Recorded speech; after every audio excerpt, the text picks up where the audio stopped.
Mario नाम सुनते ही हमें हमारे पुराने दिन याद आ जाते हैं, जब हम बचपन में बस गेम खेलने के लिए स्कूल खत्म होने पर भाग भाग कर घर आया करते थे। और वो गेम था भी कुछ ऐसा ही, लेकिन इसी गेम को लेकर एक ऐसी घटना भी दर्ज की गई है जो कि आपकी यादों को ताज़ा नहीं करेगा, लेकिन आपको सोच में डाल देगा कि क्या ये बात सच है, और अगर है तो कैसे। तो बिना कोई टाइम वेस्ट किए बढ़ते हैं अपने स्टोरी की तरफ। लेकिन उससे पहले अगर आपने अभी तक हमारे चैनल स्कैरी रूपक को सब्सक्राइब नहीं किया है तो सब्सक्राइब कर दो यार, क्या करते हो।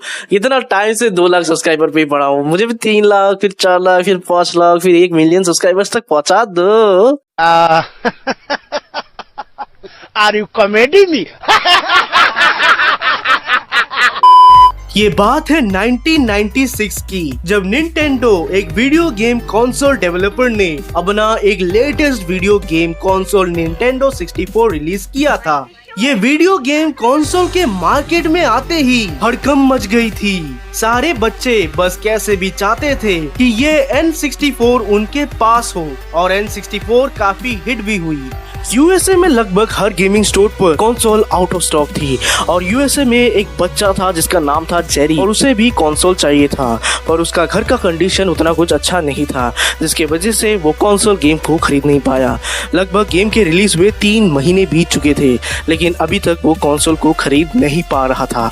एक दिन जेरी के मम्मी पापा घर से 1 हफ्ते के लिए बाहर चले जाते हैं, लेकिन जाते जाते वो जेरी के लिए $250 छोड़कर जाते हैं, और साथ में एक नोट कि वो 1 हफ्ते के लिए बाहर जा रहे हैं। अब आपने भी सोच ही लिया होगा कि आखिर जेरी ने उस $250 का क्या किया होगा।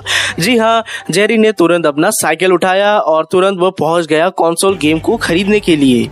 जेरी ने स्टोर में नजर घुमाया और उसे वो कंसोल मिल गया, और फिर बस उसे तलाश थी एक गेम की, लेकिन कंसोल के लिए सारे गेम्स बिक चुके थे। इसीलिए जेरी ने अपने स्टोर कैशियर से रिक्वेस्ट किया कि आप प्लीज गेम अपने बेसमेंट में चेक करो अगर हो तो। कैशियर गेम चेक करने जाता है और अपने साथ एक गेम कार्ट्रिज लेकर आता है, जिस पर एक स्टिकर चिपका हुआ होता है और उस पर लिखा होता है, कुछ भी हो जाए इसे बेचना मत। लेकिन कुछ एक्स्ट्रा पैसे खाने के चक्कर में कैशियर अपने स्टोर इंचार्ज से बिना पूछे इस गेम को बेच देता है। जेरी को लग रहा था कि ये एक रेयर एडिशन गेम है, इसीलिए इसमें ऐसा कुछ लिखा हुआ है, और एक्साइटमेंट में जेरी गेम को खरीद भी लेता है, और गेम को खरीदते ही सीधा वो चलता है अपने घर की तरफ। जेरी पूरे रास्ते सोचते हुए आ रहा था कि ये कौन सा गेम है, और घर पहुंचकर सबसे पहले जेरी गेम पर से वो स्टिकर निकालता है जिसके नीचे लिखा हुआ था मारियो, सिर्फ मारियो, बैंचोद इतना Mario, oh fuck. I mean to say कि उसमें मारियो सिर्फ मारियो लिखा हुआ था और कुछ नहीं, क्योंकि नॉर्मल मारियो गेम में सुपर मारियो के डेवलपर्स का नाम और उनकी जानकारी लिखी हुई होती है, लेकिन इसमें ऐसा कुछ नहीं था। जेरी को लग रहा था कि ये कोई स्पेशल एडिशन गेम है और उसे ये खेलना था, लेकिन खेलने से पहले उसने एक समझदार बच्चे की तरह अपना बचा हुआ होमवर्क किया, जो कि बहुत सारा था, क्योंकि थोड़े ही दिनों में उनके विंटर वेकेशन शुरू होने वाले थे। दिन भर टाइम पास करने वाले बच्चों, कुछ सीखो। नहीं। होमवर्क और स्कूल के सारे काम खत्म करते करते जेरी को लगभग 3-4 दिन लग गए, और स्कूल का आखिरी दिन खत्म होते ही वो तेजी से भागते भागते आया, क्योंकि उसे बस अब कैसे भी करके वो गेम खेलना था।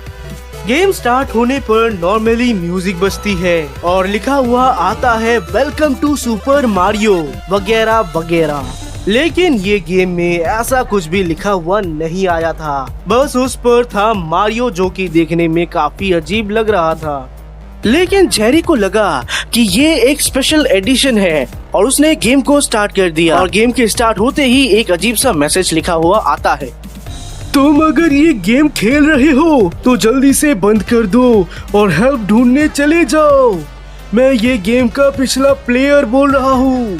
जेरी ने सोचा कि कोई गेम के अंदर कैसे छेड़छाड़ कर सकता है, ये पक्का गेम को इंटरेस्टिंग बनाने के लिए ऐसा बनाया गया है, और गेम को वो कंटिन्यू करने लगा। गेम स्टार्ट हुई, और गेम स्टार्ट होते ही एक कैरेक्टर गेम के आगे आने वाले लेवल के बारे में बताता है, लेकिन इस बार उसने कोई लेवल के बारे में नहीं बताया, बल्कि एक मैसेज लिखा हुआ आया, अगले शिकार हो तुम, अगर तुम्हें ये गेम खेलना है तो तुम मरोगी। जेरी ने सोचा कि इससे पहले किसी हैकर ने इस गेम के साथ छेड़छाड़ किया होगा, ताकि अगला वाला बंदा जो भी ये गेम खेले उसे डर लग जाए।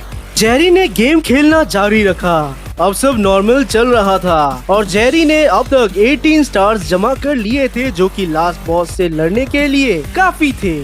इसीलिए जेरी ने फाइट स्टार्ट की और वो बॉस से हार कर नीचे पत्थर पर गिर गया, जहाँ गेम फिर से स्टार्ट होती है, जो कि नॉर्मल था। लेकिन जो स्क्रीन पर लिखा हुआ था वो बिल्कुल भी नॉर्मल नहीं था। स्क्रीन पर लिखा हुआ था कि नरक में तुम्हारा स्वागत है, नरक में तुम्हारा स्वागत है। जेरी ने गेम खेलना जारी रखा और आगे बढ़कर गेम के विलन ब्राउजर को आसानी से हराकर आगे वो बढ़ जाता है। लेकिन तभी गेम की स्क्रीन रुक जाती है और ब्राउजर फिर से जिंदा हो जाता है और अचानक से बड़ा काला ह्यूमनॉइड क्रिएचर के जैसे दिखने लगता है और उसके दांत काफी बड़े बड़े नजर आ रहे थे। लेकिन तभी जेरी देखता है कि गेम में ट्रांजिशन होता है और वो गेम में एक कासल में पहुंच जाता है, जहां जाने के लिए उसके पास स्टार्स भी कम थे। लेकिन वो पता नहीं कैसे अंदर चला गया। अब जिन्होंने ये गेम को खेला है उन्हें पता होगा कि महल में मारियो को सीढ़ियों पर चढ़ना होता है, जो कि आसानी से खत्म नहीं होता है। लेकिन जेरी जैसे जैसे आगे बढ़ता रहता है उसे कुछ अजीब नजर आ रहा था, क्योंकि सीढ़ियों के दीवारों पर उसे कुछ पिक्चर्स नजर आ रहे थे। और तभी एक पिक्चर पर जूम होता है जिसमें कि जेरी की फोटो लगी हुई होती है अपने एक डॉग के साथ, जो कि थोड़े दिन पहले ही मर चुका था। ये देखकर जेरी की हालत खराब हो जाती है। जेरी ने पहले तो इसे नजरअंदाज किया, लेकिन जब दूसरी बार आवाज आई जेरी बहुत ही ज्यादा डर गया। लेकिन फिर भी जेरी किसी तरह हिम्मत करके गेम को कंटिन्यू रखता है और उसने सबसे पहले रूम को लॉक किया और अपने बेड पर चादर ओढ़ कर चुप गया। थोड़ी देर तक कुछ आवाज नहीं आई, इसीलिए जेरी फिर से गेम खेलने लगा और फिर वही आवाज आने लगी और कोई जेरी के रूम का दरवाजा खोलने की कोशिश करने लगा।